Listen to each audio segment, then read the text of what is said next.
मित्रों, आप सभी को नवरात्रि के पहले दिन की हार्दिक शुभकामनाएं। मित्रों, आज से ठीक 9 दिन तक हम आपको माता दुर्गा की महान कथाएं सुनाएंगे और आपको यह भी बताएंगे कि माता दुर्गा अपने भक्तों की कैसे लाज रखती है। इन सभी के विषय में आपको सभी कथाओं के माध्यम से पता चलेगा। परंतु मित्रों, सबसे पहले मैं आप सभी को बताता हूं कि दुर्गा माता का साक्षात रूप माता पार्वती को क्यों माना जाता है।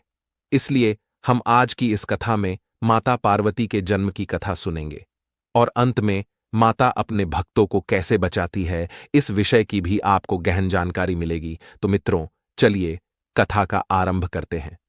मित्रों, शिव पुराण कथासार के अनुसार कहते हैं, एक बार देवर्षि नारद जी जगत के रचयिता भगवान ब्रह्मा के पास गए और उन्होंने ब्रह्मा जी के पास पहुंचकर कहा कि हे प्रभु, आदिशक्ति माता दुर्गा का रूप देवी पार्वती को माना जाता है।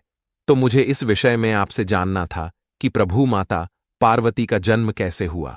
अब देवर्षि नारद जी की बात को सुनकर भगवान ब्रह्मा जी ने कहा, हे देवर्षि नारद जी, देवी पार्वती जगत की माता दुर्गा का रूप जरूर है, लेकिन वह मेरा ही अंश है। अब भगवान ब्रह्मा जी कहते हैं, हे देवर्षि नारद जी, मैं आपको इसके पीछे का रहस्य बताता हूं। हे देवर्षि नारद, मेरे ही एक पुत्र दक्ष को 60 कन्याएं हुई थीं। उनमें से एक स्वधा नामकी कन्या थी। इस कन्या का विवाह पितरों के साथ किया गया, जिससे स्वधा को 3 पुत्रियां हुई थीं। ये तीनों पुत्रियां पितरों की मानसिक पुत्रियां थीं। इन तीनों कन्याओं का जन्म माता के गर्भ से नहीं हुआ था, उनके मन से हुआ था। ये तीनों बहनें बड़ी ही सरल स्वभाव की थीं और अत्यंत ही श्रमिक प्रवृत्ति की थी। ये मानसिक कन्याएं थीं, इसीलिए ये कहीं भी आ और जा सकती थीं। ये तीनों बहनें भगवान विष्णु के निवास स्थान श्वेत द्वीप में उनका दर्शन करने के लिए गई थीं। वहां पहुंचने के बाद उन्होंने प्रभु श्री हरि विष्णु का दर्शन किए और दर्शन करके वह वहीं ठहर गईं। हे देवर्षि नारद जी, अब भगवान श्री हरि विष्णु जी अपने स्वर्ण से सुसज्जित महल में एक सोने के सिंहासन पर बैठे थे और वह तीनों पुत्रियां भी उसी स्थान पर बैठी थीं। उसी समय मेरे सबसे तेजस्वी पुत्र सनत कुमार वहां पर आ पहुंचते हैं। जब वह वहां पर उपस्थित होते हैं तो वहां पर उपस्थित देवतागण खड़े होकर सनत कुमार का स्वागत करते हैं। अब सनत कुमार वहां पहुंचे तो उन्होंने सभी का सम्मान देखा तो वह बहुत प्रसन्न हुए, परंतु उन्होंने देखा कि वहां पर 3 औरतें एक साथ बैठी हैं। अब इन तीनों बहनों को बैठा हुआ देखकर तीनों बहनों से नाराज होकर सनत कुमार ने इन तीनों को श्राप दे दिया। श्राप के मिलने के बाद यह तीनों कन्याएं बहुत घबरा गईं और सनत कुमार की स्तुति करने लगी और अश्रु बहाने लगी। अब इन तीनों द्वारा स्तुति को सुनकर सनत कुमार प्रसन्न हो गए और उन्होंने प्रसन्न होकर वरदान देते हुए कहा कि हे पुत्रियों, मैं तुम्हारी स्तुति से बहुत प्रसन्न हूं और मैं तुम तीनों को आशीर्वाद देता हूं। तुम तीनों में से ज्येष्ठ कन्या मेना स्वयं पर्वतराज हिमालय की पत्नी बनेगी, जिससे जगत माता जगदम्बा माता पार्वती का जन्म होगा। दूसरी धन्या नाम वाली कन्या राजा जनक की पत्नी बनेगी, जिससे आगे चलकर सीता का जन्म होगा। तीसरी कन्या कलावती वृषभान की पत्नी बनेगी, जिससे राधा नाम की कन्या का जन्म होगा। ज्येष्ठ कन्या की पुत्री पार्वती भगवान शिव जी की पत्नी बनेंगी और माता जगदम्बा का रूप लेंगी। देवी सीता एक सती के रूप में भगवान श्री राम की पत्नी बनेंगी और राधा भगवान कृष्ण को प्राप्त करेंगी। इस प्रकार श्राप के ब्याज से भी दुर्लभ वरदान देकर सनत कुमार मुनि अंतर्ध्यान हो गए। अब ब्रह्मा जी नारद जी से कहते हैं, हे नारद जी, अब जैसा सनत कुमार जी ने श्राप का ब्याज दिया था, ठीक वैसा ही हुआ। अब मैना के साथ हिमालय का विवाह हो गया। अब कुछ दिन बाद श्री विष्णु समस्त देवता और महात्मा मुनिगण के साथ गिरिराज हिमालय के पास गए तथा हिमालय को जगदम्बा भगवती सती के दक्ष यज्ञ में शरीर त्यागने की कथा सुनाई और उनसे निवेदन करते हुए बोले कि हे गिरिराज हिमालय, यदि माता दुर्गा आपकी पत्नी मैना की कोख से जन्म ले ले तो देवताओं का महान लाभ होगा। अब स्वयं देवताओं की यह बात सुनकर गिरिराज हिमालय मन ही मन प्रसन्न होकर बोले, हे प्रभु, अगर ऐसा हो तो यह मेरे लिए बड़े ही सौभाग्य की बात है। अब इतना कहकर तदांतर वे देवता हिमालय को बड़े आदर से जगदम्बा मां को प्रसन्न करने की विधि वहां से सीधा माता भगवती जगदम्बा मां की शरण में गए और श्रद्धापूर्वक उनकी स्तुति करने लगे। अब देवताओं के इस प्रकार स्तुति करने पर जगत जननी देवी दुर्गा उनके सामने प्रकट हो गईं। देवताओं ने माता दुर्गा से निवेदन किया कि हे भगवती शिवे, आप भूतल पर अवतीर्ण होकर पुनः भगवान भोलेनाथ की पत्नी बने और यथा योग्य ऐसी लीला करें जिससे देवताओं का मनोरथ पूर्ण हो जाए। हे जगत माते, इससे कैलाश पर्वत पर निवास करने वाले भगवान भोलेनाथ भी सुखी होंगे। आप ऐसी कृपा करें जिससे सब सुखी हो जाए और सबका सारा दुख नष्ट हो जाए। अब भक्तवत्सला दयामयी जगदम्बा देवी ने विष्णु आदि सभी देवताओं को विनती करते देखा तो वह प्रसन्नतापूर्वक बोली, हे देवताओं तथा मुनियों, आप सभी संकोच ना करें और अपने स्थान को जाएं। मैं गिरिराज की पत्नी मेना की कोख से जन्म लूंगी और भगवान शिव जी की पत्नी बनूंगी। यह आप सभी से मेरा अत्यंत ही गुप्त मत है। अब इतना कहकर जगत माता वहां से अदृश्य हो गईं और तुरंत अपने लोक में चली गईं। अब देवताओं के बताएं अनुसार गिरिराज, हिमालय एवं मेना दोनों दंपति ने भगवती जगदम्बा को प्रसन्न करने के लिए तपस्या आरंभ की। उनकी तपस्या से प्रसन्न होकर भगवती उमा देवी ने उन्हें प्रत्यक्ष दर्शन देकर प्रसन्नतापूर्वक मेना से मनोभिलषित वर मांगने का आग्रह किया। उन्होंने कहा, हे मेना और गिरिराज, मैं आप दोनों की पूजा से बहुत ही प्रसन्न हूं, मांगो, तुम्हें क्या चाहिए? तब मेना ने कहा, हे जगदम्बिके, यदि मैं वर पाने के योग्य हूं तो मुझे 100 पुत्र हों, उन पुत्रों के पश्चात मेरे एक पुत्री हो।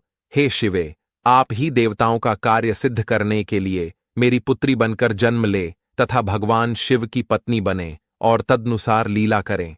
मेना की बात को सुनकर प्रसन्न हृदया देवी ने उनके मनोरथ को पूर्ण करने का वरदान दिया और कहा कि मैं स्वयं तुम्हारे यहां पुत्री के रूप में जन्म लेकर देवताओं के समस्त कार्य सिद्ध करूंगी। ऐसा कहकर जगधात्री परमेश्वरी शिवा वहां से अदृश्य हो गईं। अब ब्रह्मा जी कहते हैं कि हे नारद जी, तदांतर मेना और हिमालय कन्या प्राप्ति के लिए निमित्त भगवती जगदम्बा की उपासना करने लगे।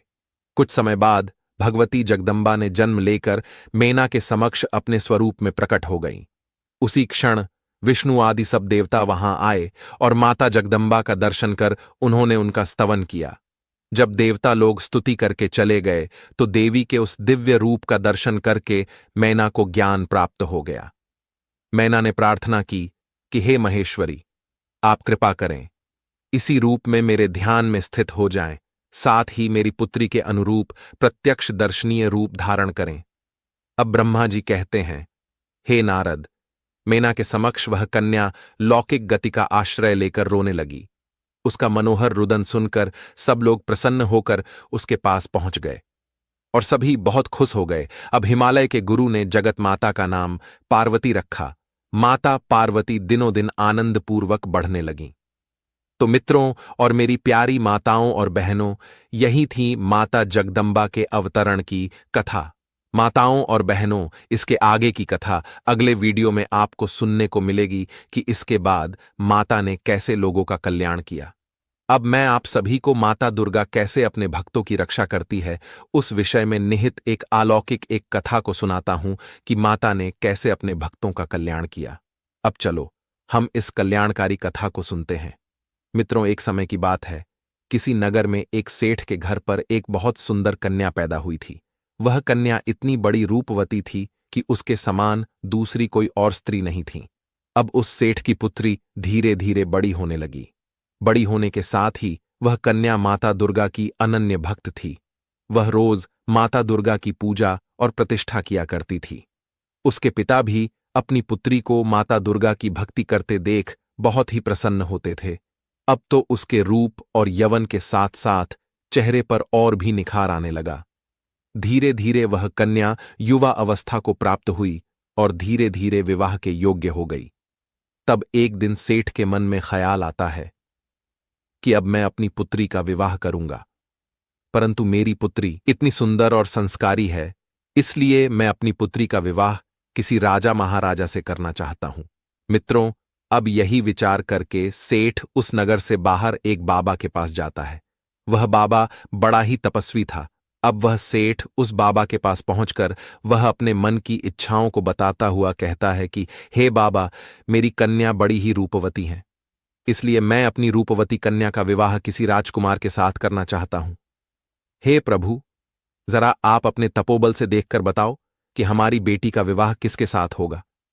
तब वह बाबा कहता है, देखिए सेठ जी, हम आपकी बेटी का भाग्य उसे देखकर ही बता पाएंगे। या तो आप अपनी कन्या को यहां बुलाकर लाइए या फिर हम आपके घर चलते हैं। तब उस साधु की बात सुनकर वह सेठ कहता है, हां जरूर बाबा, आप हमारे घर पधारिए। आपके चरण हमारे घर में पड़ जाएंगे तो घर भी पवित्र हो जाएगा और हमारी बेटी का भाग्य देखकर आप बता भी पाएंगे। अब क्या था। इतना कहकर वह सेठ वहां से चला गया। अगले दिन सुबह सुबह वह बाबा उस सेठ के घर जाता है। जब वह बाबा उस सेठ के घर के भीतर पहुंचता है तो वह उसकी कन्या को देखता है। तो उस सेठ की कन्या को देखकर वह बाबा तो बावरा हो जाता है।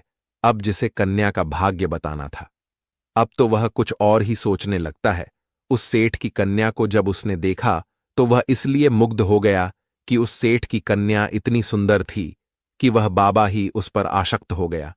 अब उस बाबा का मन सेठ की कन्या पर चलायमान हो गया। अब वह बाबा सोचने लगा, ऐसी कन्या यदि मुझे मिल जाए तो मेरे भाग्य ही खुल जाएंगे।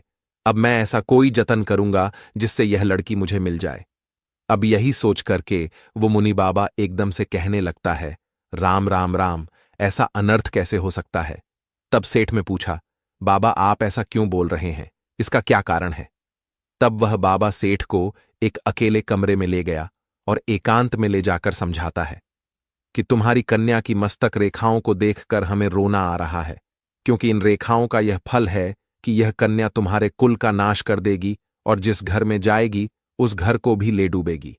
अब उस बाबा की बात सुनकर सेठ तो बहुत ही घबरा जाता है और पूछने लगता है, बाबा क्या इसका कोई समाधान या कोई उपाय नहीं है जिससे कि हमारा कुल नाश होने से बच जाए।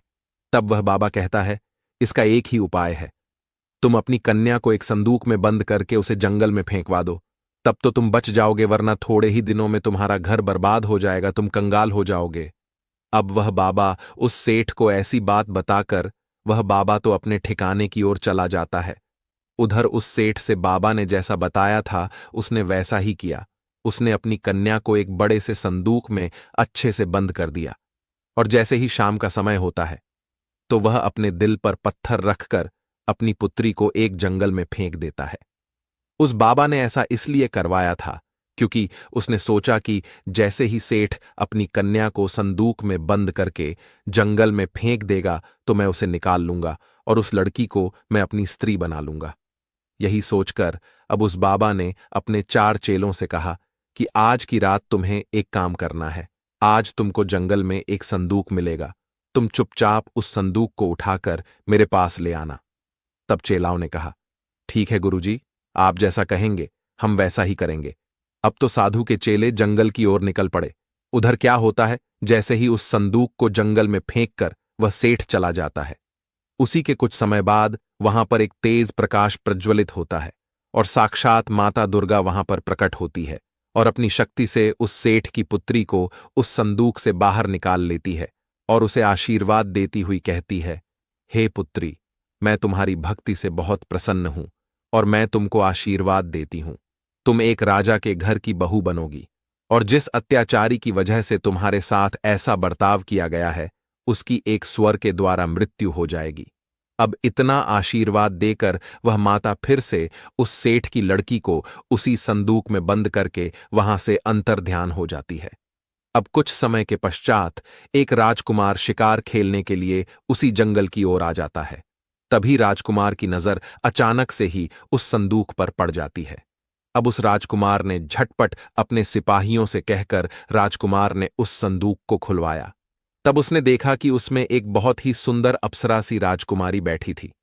राजकुमार उसे देखते ही उस पर लट्टू हो गया।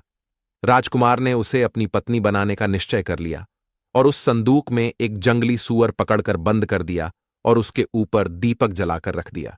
फिर उस संदूक को उसी जंगल में फेंक दिया और वहां से चला गया। अब वहां घूमते हुए उस साधु के चेले भी उसी संदूक के पास आ गए। जैसे ही उन दोनों ने संदूक देखा तो वह उस संदूक को लेकर अपने गुरु के पास गए। अब गुरु को पता ही था कि संदूक में सेठ की सुंदर कन्या बंद है। इसलिए उसने संदूक को एक कमरे के अंदर रखने को अपने चेलों से कहा और साथ में ये भी कहा कि इसे मेरी कुटिया में रख के बाहर से कुंडी लगा दो, और कहा, सुनो, इस कमरे से चाहे कितना ही शोर आए, चाहे मैं दरवाजा खोलने के लिए ही क्यों ना कहूं, चाहे कुछ भी हो जाए, लेकिन तुम बाहर से कुंडी मत खोलना। तब चेलाओं ने कहा, जो आज्ञा गुरुदेव, आप जैसा कहोगे वैसा ही होगा। इस प्रकार वह बाबा संदूक के साथ कमरे में बंद हो जाता है, और जैसे ही उसने संदूक खोलकर सेठ की कन्या को देखना चाहा, तो उस संदूक से एक खूंखार जंगली सुअर निकलता है। वह सुअर बहुत ही गुस्से में था और उस बाबा को अपनी सूंड से मारना शुरू कर देता है। बाबा जी बहुत चिल्ला के बोलता है कि दरवाजा खोल दो, मगर किसी भी चेले ने दरवाजा नहीं खोला। आखिरकार उस सुअर ने इस बाबा को मार कर ही छोड़ा। जब शोरगुल बिल्कुल शांत हो गया तो चेलाओं ने दरवाजा खोलकर देखा तो अंदर गुरुदेव तो मृत अवस्था में पड़े थे और कमरे के अंदर से एक स्वर निकलकर भाग गया। उस मुनि बाबा का पूरा शरीर लहूलुहान था। उस बाबा को अपने कुकर्म की सजा मिल चुकी थी। उस सेठ ने कितना भरोसा करके उस बाबा से पूछा था, लेकिन उसने सेठ के साथ कितना बुरा किया था। अब कुछ समय बाद उस सेठ को भी उस बाबा की असलियत का पता चलता है, तो वह अपना माथा पीटने लगता है और बैठ के रोने लगता है। तभी उस सेठ के घर के चारों ओर एक तेज प्रकाश फैल जाता है और माता दुर्गा उसके सामने प्रकट होती हैं और उस सेठ से कहती है, हे पुत्र, तुम निराश मत हो, तुम्हारी पुत्री को कुछ नहीं हुआ है, वह जीवित है और तुम्हारे पास के ही राज्य में एक राजा के पुत्र की पत्नी है। अब माता की इतनी बात सुनकर सेठ माता का बहुत धन्यवाद करता है। अब माता दुर्गा वहां से अंतर्ध्यान हो जाती है और कुछ दिनों के बाद उसकी पुत्री अपने पति के साथ उस सेठ के घर में वापस आती है। अपनी पुत्री को एक राजकुमार की पत्नी के रूप में देखकर वह सेठ बहुत प्रसन्न होता है। मित्रों, कहते हैं ना कि आस्था में बहुत ही शक्ति होती है। अगर आस्था सच्ची होती है तो भगवान उसकी सहायता अवश्य करते हैं। तो मित्रों, यही थी आज की कथा। बाकी की कथा हम कल के वीडियो में सुनेंगे कि कैसे माता पार्वती का भगवान शिव जी से विवाह हुआ और माता ने कैसे अपने भक्तों की रक्षा की। मित्रों, आज का वीडियो बस यहीं तक रखते हैं। मित्रों, अब जाते जाते हम आपसे निवेदन करते हैं कि इस वीडियो को सभी के साथ शेयर करना और इस चैनल को भी सब्सक्राइब अवश्य करना और इस वीडियो के कमेंट में जय माता दी कमेंट अवश्य करना।